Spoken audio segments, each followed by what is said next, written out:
Hello दोस्तों, नमस्कार। जय श्री राम। चाची माई दीदी बहनी बुआ सबसे राधे राधे। जय श्री कृष्णा, हर हर महादेव। भाई बहन का पवित्र प्यार, पवित्र रिश्ता मेरे भाई बहन का साल भर पे आता है रक्षाबंधन और एक खिचड़ी। सबसे ज्यादा महत्व भाई बहन का रिश्ता यही होता है। इसी रिश्ते का महत्व बहुत ज्यादा होता है। तो आप लोग के बीच में मैं एक सुंदर सा गीत सुनाने जा रही हूँ। दर्द भरा गीत है। एक भाई से एक बहन कैसे अरज कर रही है रक्षाबंधन पे। सालों भर पे आयल रक्षा बंधन, भैया घर में आए जाईता। सालों भर पे आयल रक्षा बंधन, भैया घर में आए जाईता। भैया ताड़ा पी के, भैया ताड़ा पता परो तो हरीब हिनिया जोगिनिया बन के हो। भैया ताड़ी पता परो तो हरीब हिनिया जोगिनिया बन के हो। हाथवा के देता भैया अपने सर पे तो राख देता हो। भैया हाथवा के अपने तो हमारे सर पे तो राख देता हो। भैया बहिनी का प्यार बा पवित्र, रखिया बन्हाई लेता हो। भैया बहिनी का प्यार बा पवित्र, रखिया बन्हाई लेता हो। गोरी गोरी भैया का कलाइया, बहनी के थिमाई देता हो।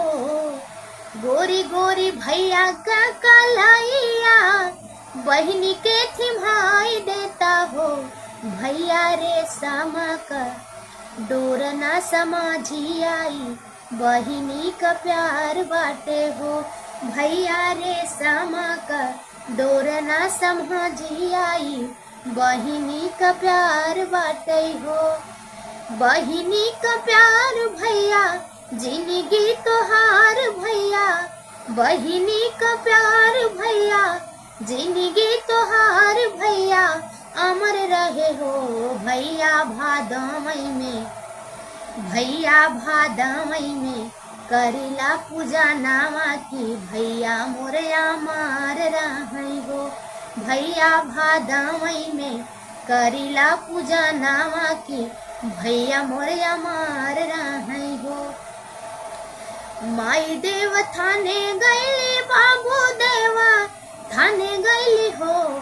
भैया ये कही मांगन हम मांगली, वीरनवा मोरे मार रही हो।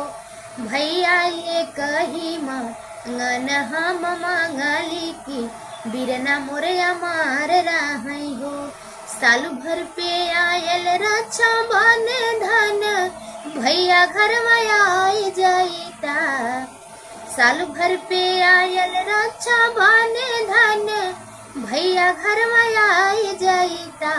भैया ताड़ा पीता परो तो हरीब हिनिया जोगिनिया बन के हो।